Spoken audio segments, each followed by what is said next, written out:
Nag-iiwan ito ng makinis, malambot, lalo sa balat na nagbibigay pusyaw. Heto lang din talaga ang magiging BFF mo dahil perfect talaga para sa atin. Naglagay lamang ako dito ng 1 teaspoon po ng brown na sugar, kahit white sugar po pwede nating gamitin. At pagkatapos, naglagay din ako dito ng powder na milk, 1 tablespoon po. At kahit anong gatas po ay pwede po natin tong gamitin. At dito nga po sa pinakaasukal at yung pinakagatas, halu-haluin po natin tong mabuti. At sa paghalo-halo ko nga po nito, naglagay pa po ako ng sangkap na ating kakailanganin, ang coconut oil, 1 teaspoon po ang aking nilagay.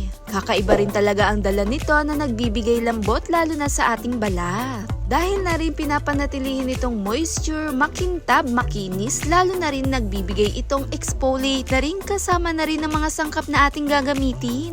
Pagkatapos, naglagay rin ako dito ng 1 teaspoon po ng pinaka-aloe vera gel para dun sa pinagsama-sama natin, magbabalance na rin po ito.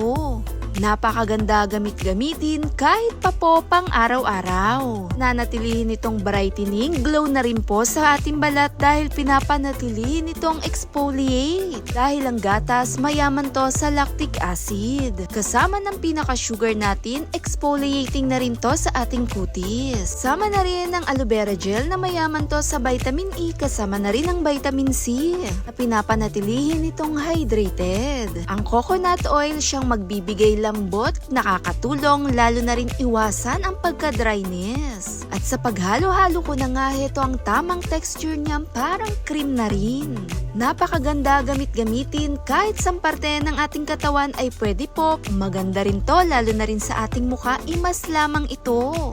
At ibabad ito ng 5 to 10 minutes ay pwedeng isabay na rin sa pagligo. Sa paggamit-gamit nga nito sa ating mukha, imas lamang ito, pinapanatilihin itong malambot, makinis, napakagaan lalo sa balat. Dahan-dahan i-scrub, i-relax natin. Nakakatulong, makaalis lalo na rin sa pagka-oily skin, white hands, black hands, kasama na rin yan.